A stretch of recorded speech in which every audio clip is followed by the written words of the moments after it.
नमस्कार, मैं हूं राज और आप देख रहे हैं डिफेंस न्यूज। सबसे पहले headlines. Bharat Philippines BrahMos missile सौदे से डर गया चीन। भारत दुनिया का चौथा सबसे बड़ा सैन्य खर्च करने वाला देश, हथियारों का सबसे बड़ा आयातक। शुरुआत करते हैं भारत फिलीपींस ब्रह्मोस मिसाइल सौदे से, जिसने चीन के अंदर डर पैदा कर दिया है। जी हां, चीन डर गया है, जो अक्सर होता नहीं है।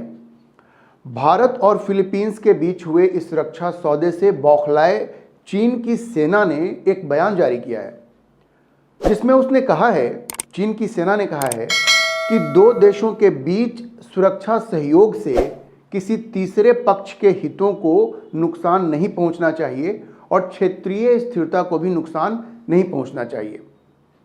दरअसल चीनी रक्षा मंत्रालय के प्रवक्ता ने एक मीडिया ब्रीफिंग में इस पे चर्चा की, इससे जुड़े एक सवाल का जवाब दिया और उसने क्या कहा मैं आपको बताता हूं। मैं कोट करता हूं, उस प्रवक्ता ने कहा, चीन हमेशा मानता है कि देशों के बीच रक्षा और सुरक्षा सहयोग से किसी तीसरे पक्ष के हितों को नुकसान नहीं पहुंचना चाहिए और क्षेत्रीय शांति और स्थिरता को नुकसान नहीं पहुंचना चाहिए। तो एक तरह से चीन की सेना ने यह मान लिया है कि भारत ने फिलीपींस को जो ब्रह्मोस सुपरसोनिक मिसाइल बेचा है, उससे चीन को नुकसान पहुंच सकता है। कहीं ना कहीं चीन तो ये मान रहा है ना, और इसकी वजह से चीन के अंदर ये डर तो बैठ गया है। लेकिन क्या चीन को ऐसी बात करने का कोई नैतिक अधिकार है? चीन तो खुद पाकिस्तान जैसे आतंकी देश को हर तरह के हथियार की आपूर्ति कर रहा है और सारी दुनिया जानती है कि पाकिस्तान चीन से मिले उन हथियारों को भारत के खिलाफ ही इस्तेमाल करेगा। तो अगर चीन को भारत की सुरक्षा की परवाह नहीं है, तो फिर भारत को चीन की सुरक्षा की परवाह क्यों करनी चाहिए? और फिलीपींस के साथ इस डील से भारत ने चीन को एक तरह से यह संदेश दे ही दिया है कि अगर वो पाकिस्तान जैसे दुश्मन देश को आधुनिक हथियार सप्लाई करेगा तो भारत भी चुप नहीं बैठेगा और उसकी प्रतिक्रिया भी होगी। अब सवाल यह है कि फिलीपींस को ब्रह्मोस मिसाइल मिलने से उस क्षेत्र में चीन की दादागिरी पर क्या असर पड़ेगा। यह सबको मालूम है कि साउथ चाइना सी में चीन हमेशा से अपनी दादागिरी दिखाता रहा है। साउथ चाइना सी के लगभग 90% क्षेत्र पर चीन अपना अधिकार जताता रहा है और इसके लिए वो सिर्फ ऐतिहासिक कहानियां सुनाता रहता है, हिस्टोरिकल राइट्स की बात करता है, जबकि उसके पास कोई ठोस प्रमाण नहीं है। साउथ चाइना सी में चीन का झगड़ा लगभग हर देश के साथ है, चाहे वो वियतनाम हो, मलेशिया हो, फिलीपींस हो या ताइवान हो, जिसे वो अपना हिस्सा मानता रहा है और जिसे हथियाने के चक्कर में वो अभी भी लगा हुआ है और कोई कोर कसर नहीं छोड़ रहा है।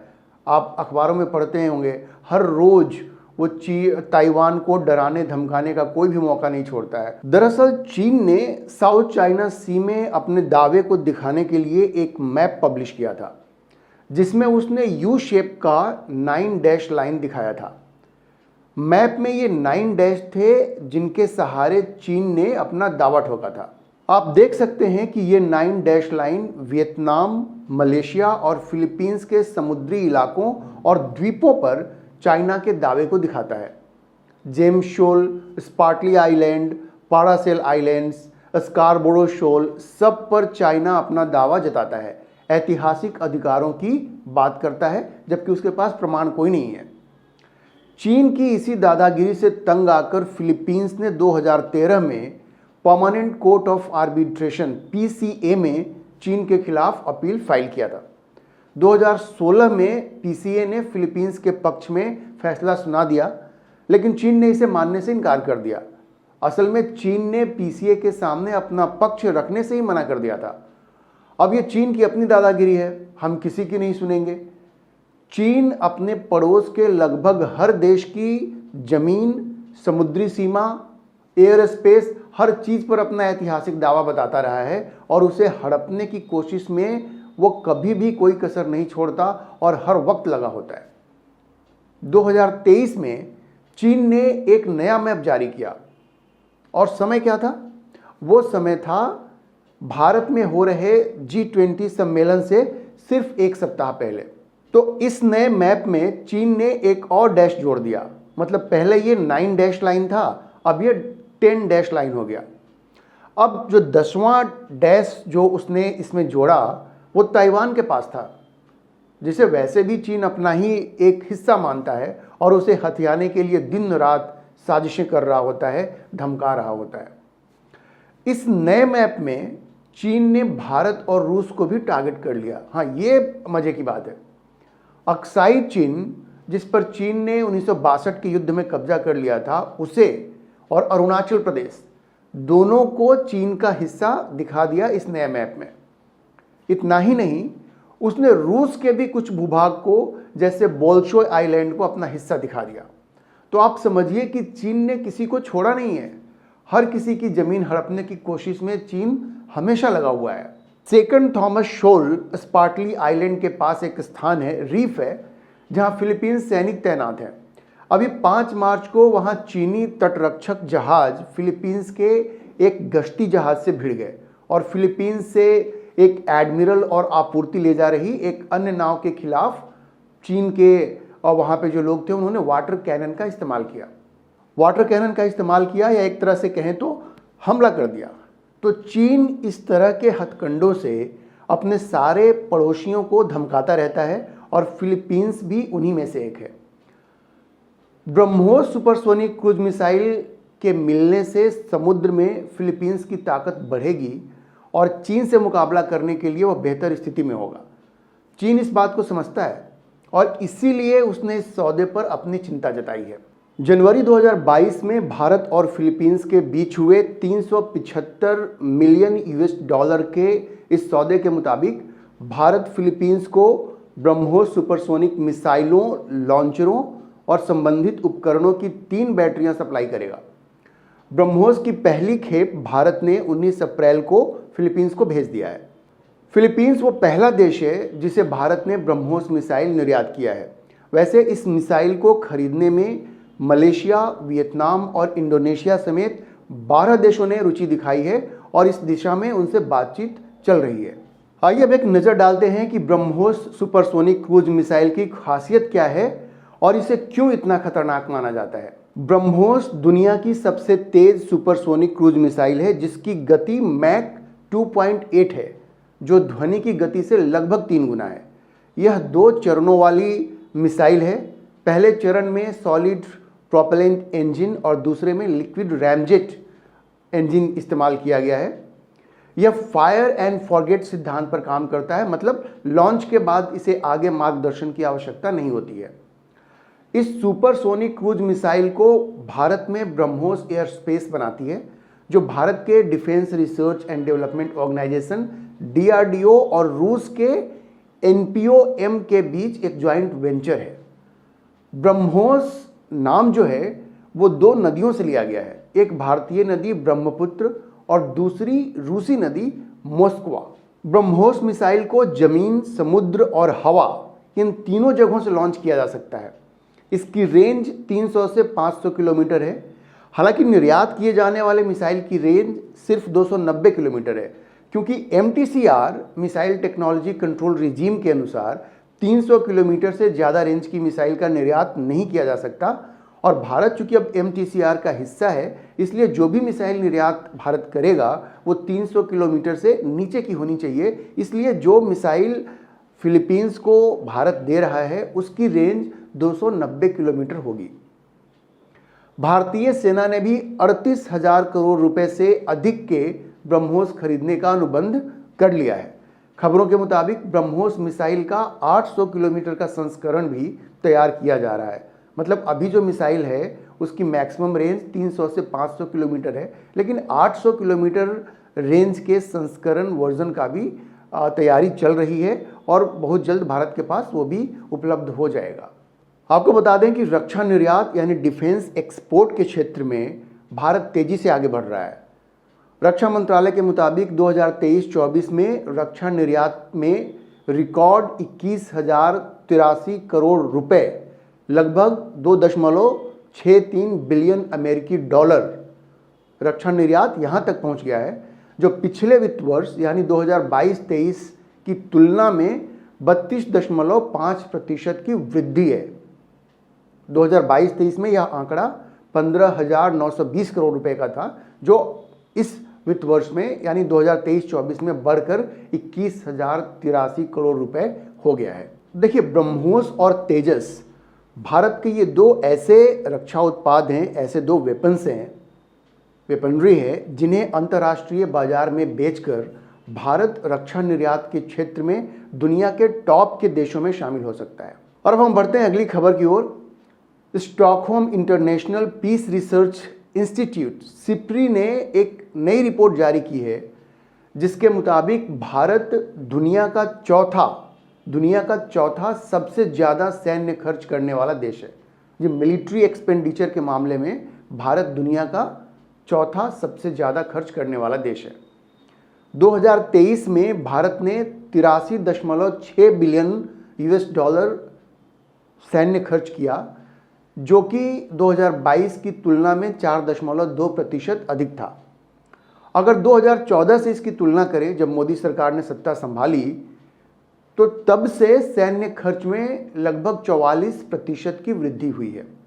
वैसे 2022 में भी सर्वाधिक सैन्य खर्च करने वाले देशों की लिस्ट में भारत चौथे स्थान पर ही था।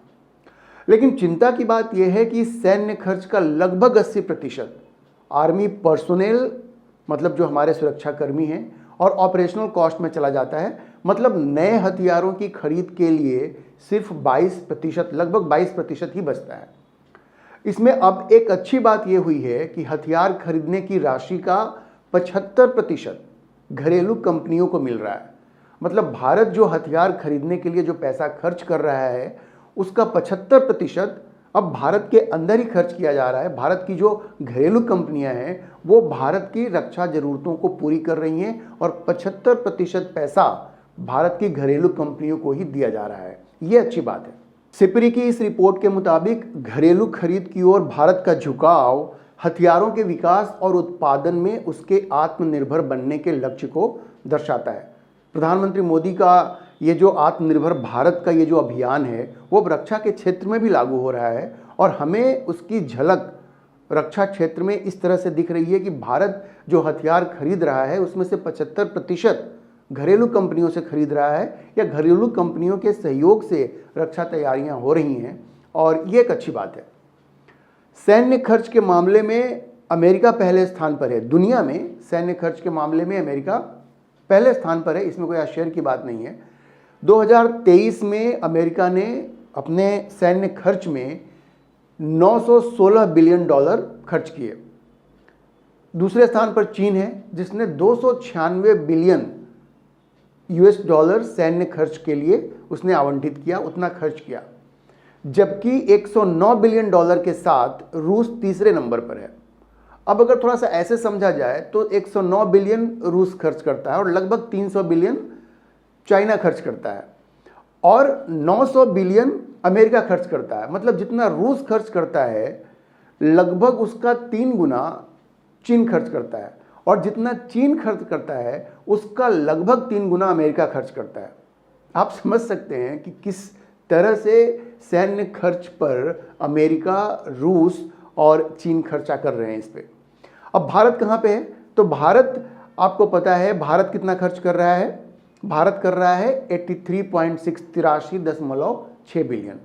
मतलब भारत खर्च कर रहा है 83.6 बिलियन, रूस खर्च कर रहा है 109 बिलियन, चीन खर्च कर रहा है 296 बिलियन और अमेरिका खर्च कर रहा है सबसे ज़्यादा 916 बिलियन यूएस डॉलर। आप देखिए कितना गैप है, भारत और चीन के बीच में कितना गैप है, चीन और अमेरिका के बीच में कितना गैप है, और रूस और चीन के बीच में कितना गैप है, या रूस या अमेरिका के बीच में कितना गैप है। आइए हम देखते हैं कि सैन्य खर्च के मामले में टॉप 10 देश कौन कौन से हैं। ये हैं दुनिया के टॉप 10 देश सैन्य खर्च के मामले में। अमेरिका पहले नंबर पर है, चाइना दूसरे नंबर पर है, रूस तीसरे नंबर पर है, इंडिया भारत चौथे नंबर पर है, 5वें नंबर पर है सऊदी अरेबिया, 6ठे नंबर पर है यूनाइटेड किंगडम ब्रिटेन, 7वें नंबर पर है जर्मनी, 8वें नंबर पर है यूक्रेन, 9वें नंबर पर है फ्रांस और 10वें नंबर पर है जापान। 11वें स्थान पर साउथ कोरिया है। अब आप ये सोच रहे होंगे कि पाकिस्तान आखिर किस स्थान पर है। तो मैं आपको बता दूं कि पाकिस्तान 30वें स्थान पर है और उसका सैन्य खर्च है 8.5 बिलियन, 8.5 बिलियन पाकिस्तान का सैन्य खर्च है। तो उसकी तुलना में भारत का जो सैन्य खर्च है वो लगभग 10 गुना है। 83.6 बिलियन भारत का खर्चा है और 8.5 बिलियन पाकिस्तान का सैन्य खर्च है। इस तरह से आप अंदाज़ा लगा सकते हैं कि पाकिस्तान से 10 गुना ज़्यादा भारत खर्च करता है, भारत से लगभग 3 गुना ज़्यादा, 3 गुना से भी ज़्यादा चीन खर्च करता है।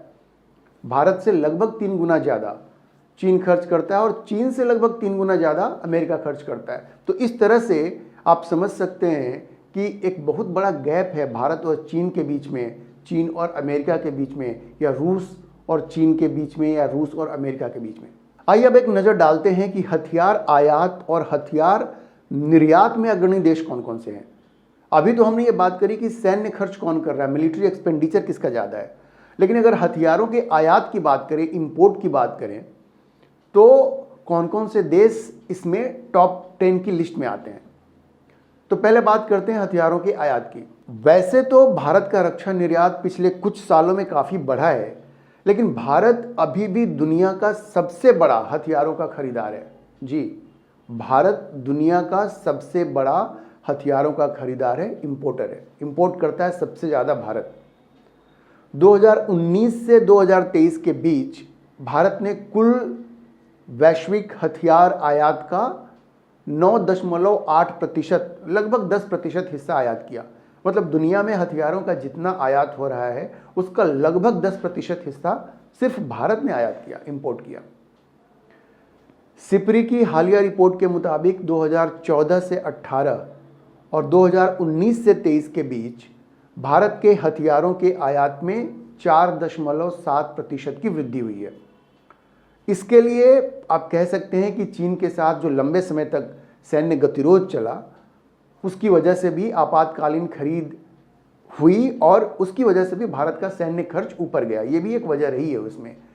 चीन के साथ लद्दाख में जो स्टेलमेट हुआ, वहाँ पे जो फेस ऑफ हुआ चाइना के साथ, उसकी वजह से भारत ने बहुत कुछ इंपोर्ट किया और उसकी वजह से भी खर्च ऊपर गई है। अब इसमें ध्यान देने की बात यह है कि वैसे तो रूस अभी भी भारत का मुख्य हथियार आपूर्ति करता है, मतलब आर्म सप्लायर है, लेकिन पिछले 65 सालों में पहली बार उसका हिस्सा 50% से कम हो गया है। 2019 से 23 के बीच भारत के हथियार आयात में रूस का हिस्सा सिर्फ 36% था। ये पहली बार हुआ है कि ये 50% से नीचे आया है। इसकी एक वजह यह भी है कि भारत अब रूस के साथ साथ पश्चिमी देशों और घरेलू निर्माताओं से भी हथियार खरीदने की नीति पर काम कर रहा है। अगर रूस से हथियार आयात घटा है तो अमेरिका और फ्रांस से हथियार आयात में काफ़ी बढ़ोतरी हुई है। अमेरिका और फ्रांस का सामूहिक रूप से भारत के हथियार आयात में 46% हिस्सा है। आपको बता दें कि जल्द ही भारत को अमेरिका से 31 armed MQ-9B sky guardian drones और फ्रांस से भारतीय नौसेना के लिए 26 रफाल M फाइटर जेट्स मिलने वाले हैं। तो अगर दुनिया के 10 सबसे बड़े हथियार आयातकों, आर्म्स इंपोर्टर्स की बात करें तो 9.8% शेयर के साथ भारत सबसे टॉप पर है। आइए देखते हैं कि टॉप 10 की लिस्ट में दूसरे और कौन कौन से देश हैं। तो पहले नंबर पर भारत है, दूसरे नंबर पर सऊदी अरेबिया है, तीसरे पर कतर है, चौथे पर यूक्रेन, पांचवें पर पाकिस्तान, छठे पर जापान, सातवें पर इजिप्ट यानी मिस्र, आठवें नंबर पर ऑस्ट्रेलिया, नौवें नंबर पर साउथ कोरिया और 10वें नंबर पर है चीन। इसी तरह से अगर दुनिया के टॉप 10 हथियार निर्यातकों की बात करें, आर्म्स एक्सपोर्टर्स की, जो सबसे ज़्यादा हथियार बेचते हैं, तो अमेरिका उस लिस्ट में सबसे टॉप पर है 42% शेयर के साथ। जी हाँ, दुनिया में जितने भी हथियार की बिक्री होती है उसमें 42% हथियार अकेले अमेरिका बेचता है। अमेरिका का मुकाबला कोई नहीं कर सकता। अमेरिका 42% शेयर के साथ सबसे ऊपर है। आइए देखते हैं टॉप 10 की लिस्ट कौन सी है। टॉप 10 की लिस्ट में कौन कौन से ऐसे देश हैं जो दुनिया के सबसे बड़े आर्म्स एक्सपोर्टर्स हैं, हथियार निर्यातक हैं। अब देखिए 42% शेयर के साथ अमेरिका सबसे ऊपर है। दूसरे नंबर पर है फ्रांस, लेकिन उसका शेयर कितना है? लगभग 11% फ्रांस है, लेकिन अमेरिका 42% पर है। तीसरे पर रूस है 10.5%। चौथे पर चीन है 5.8%। उसके बाद जर्मनी है 5.6%। उसके बाद इटली है 4.3%। उसके बाद है यूके यूनाइटेड किंगडम 3.7%।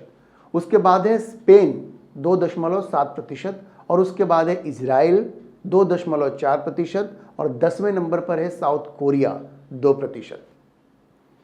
यहां ध्यान देने की बात यह है कि पहली बार फ्रांस ने रूस को हथियार निर्यात में पीछे छोड़ दिया है और 10.9% शेयर के साथ दूसरे स्थान पर काबिज हो गया है। अभी तक ये होता था कि अमेरिका पहले स्थान पर होता था और रूस दूसरे स्थान पर होता था, लेकिन अब फ्रांस दूसरे स्थान पर आ गया है और उसने रूस को तीसरे स्थान पर पीछे छोड़ दिया, खदेड़ दिया तीसरे स्थान पर। वैसे आपको बता दें कि फ्रांस की रैंकिंग में उछाल की मुख्य वजह भारत, कतर और मिस्र जैसे देशों के साथ राफेल फाइटर जेट के सौदे हैं। भारत ने जो राफेल फाइटर जेट बेचा है ना, भारत को बेचा, उसके बाद कतर को बेचा, मिस्र को बेचा, तो राफेल फाइटर जेट उसने इतना बेचा है कि उसका जो आर्म्स एक्सपोर्ट है, जो वॉल्यूम भी है और उसकी जो वैल्यू भी है, वो सब एकाएक ऊपर चला गया और उसकी वजह से उसने रूस को पीछे छोड़ दिया है। रूस तो खुद ही स्ट्रगल कर रहा है, लेकिन बीच में राफेल फाइटर जेट जिस तरह से फ्रांस ने बेचा है और भारत के खरीदने के बाद एक तरह से उसकी क्रेडिबिलिटी बढ़ गई है। दुनिया के दूसरे देश भी अब राफेल फाइटर जेट को सीरियसली लेते हैं और काफ़ी बिक्री हुई है। उसके वजह से भी फ्रांस का जो हथियार निर्यात है वो बिल्कुल ऊपर गया है। 2014 से 18 और 2019 से 23 के बीच अमेरिका के हथियार निर्यात में 17% की वृद्धि हुई है, जबकि रूस के हथियार निर्यात में 53% की भारी गिरावट हुई है और फ्रांस रूस को पीछे छोड़कर दूसरा सबसे बड़ा हथियार निर्यातक देश बन गया है। आप ये भी जान लें कि भारत के हथियार आयात में 36% हिस्सा रूस का है, जबकि 33% हिस्सा फ्रांस का है। मतलब फ्रांस बिल्कुल रूस के पास पहुंच गया है जहां तक भारत के हथियार आयात की बात है। 36% हिस्सा अगर रूस का है तो 33% हिस्सा अब फ्रांस का है। आज के लिए इतना ही। इस विषय पर आप अपनी राय कमेंट बॉक्स में ज़रूर लिखें। अगर आपको ये वीडियो पसंद आया हो तो आप इसे लाइक करें, शेयर करें और हमारे चैनल को ज़रूर सब्सक्राइब करें।